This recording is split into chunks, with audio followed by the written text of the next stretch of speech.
Food for thought. You studied your history, and you did not take over this country by singing "We Shall Overcome."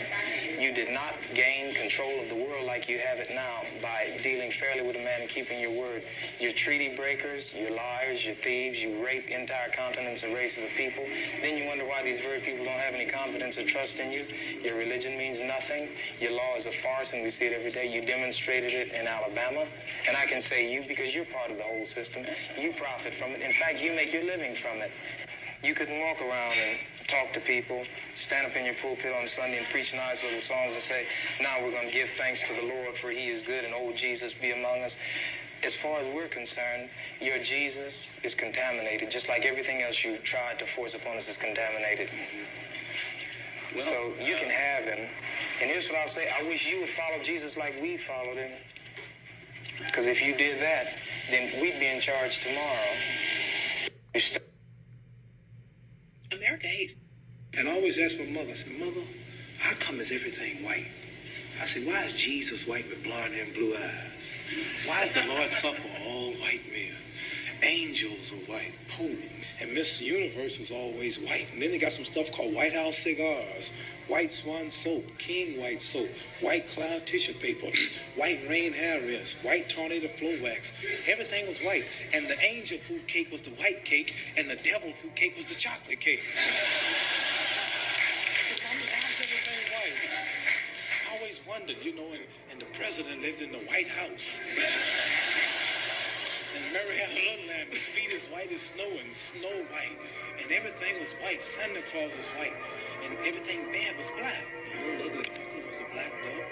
And the black cat was the bad luck. And if I threaten you, I'm going to blackmail you. So Mama, why don't they call it white mail? They lied too.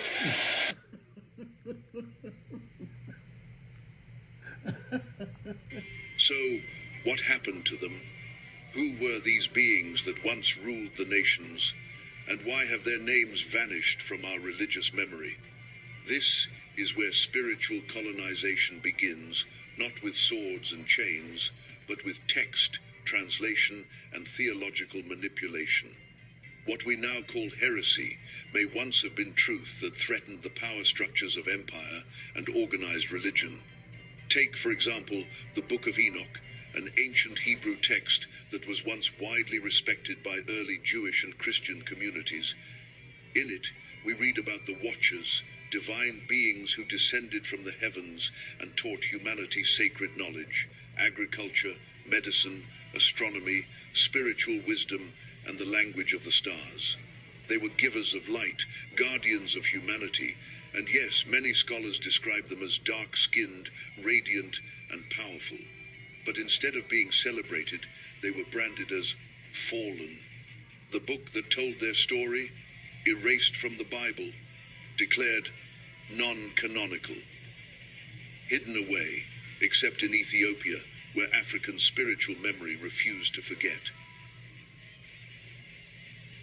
And in their place, a new spiritual system was installed, a system not built on wisdom and empowerment, but on fear and obedience. A theology designed not to uplift the soul, but to control it, where questioning is rebellion and submission is salvation. They replaced divine intimacy with distance. They replaced cosmic knowledge with legalism. They replaced the black gods who taught us to know ourselves with a God who demanded we fear him. This is how Scripture was rewritten. This is how spiritual colonization happened, not just on land, but in the soul. This story isn't just written in Scripture. It's carved in stone, etched in temple walls, preserved in the dust of museums across the world. The truth they tried to hide is still standing, for all to see if we dare to look with awakened eyes. Visit the British Museum, the Louvre, the Metropolitan Museum of Art. You'll see them there. Statues of gods, pharaohs, and scribes with unmistakably black features, broad noses, full lips, coiled or braided hair, and deep brown skin painted in resin or natural pigment.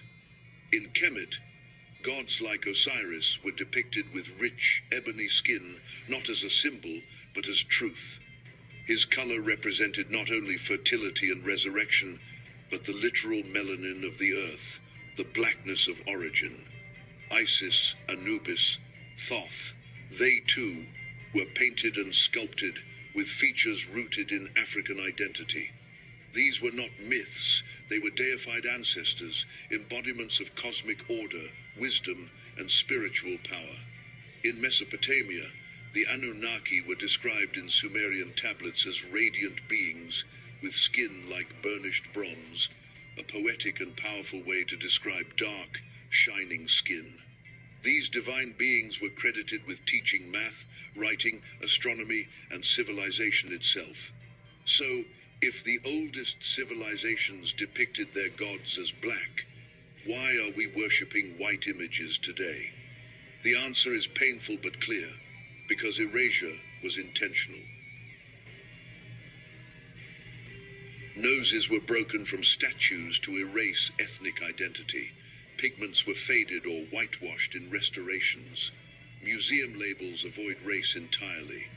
And religious institutions remain silent, even as the evidence stands before us in granite and gold. To admit that the divine once wore black skin is to dismantle centuries of lies, to challenge the whitewashed portraits of Jesus, the angels, and the prophets. It is to return power to those from whom it was stolen. This was spiritual warfare designed to sever black people from the divine reflection in their own mirror. Because when a people see themselves in God, they rise differently. They walk with a different posture. They pray with a different fire. Now here is where things get uncomfortable, because the Old Testament is not simply a story of one sovereign God ruling peacefully over all creation. When you read it with open eyes, you see something else, a record of conflict, a spiritual war. Page after page, the narrative is filled not just with worship, but with conquest. Yahweh does not enter history as the only divine being. He enters as a warrior God, contending against others who already held power among nations. The text itself makes it plain. He confronts the gods of Egypt, the gods of Canaan, the gods of Moab, the gods of Babylon, and even the gods of Ethiopia. And what does Yahweh command? Destroy their altars, tear down their temples, burn their groves, kill their priests, erase their names from memory. Why would an almighty, eternal God have to wage such a campaign if these gods were not real? Why bother if they were just imaginary idols of stone and wood? Because they weren't imaginary. These gods were real, they were powerful, and they were loved by their people. They were not mere statues, they were the spiritual rulers, teachers, and protectors of ancient nations. Their presence was felt. Their wisdom shaped cultures. Their images carried dignity, and many of them, whether in Kemet, Canaan, or Cush, were represented with black features, rooted in the soil of Africa and the East. So what the Old Testament records is more than battles for territory. It is a fight for spiritual dominance, a deliberate attempt to erase ancestral gods and replace them with one central figure. It was not about proving Yahweh's sovereignty alone. It was about dismantling every rival, every memory, every divine lineage that stood before him. And that is why the scriptures are filled with warnings. Do not return to the gods of your fathers. Do not remember their names. The fear was not of falsehood. The fear was of competition. What happens to a people when the image of their own God is stripped away? They lose themselves. You see it in the little boy who bows his head beneath a picture of a pale Jesus and wonders why holiness doesn't look like him. You see it in the young girl who grows up believing her hair, her skin, her very being is less divine than the images painted on church walls. You see it in every prayer whispered in fear, beginning with guilt instead of gratitude.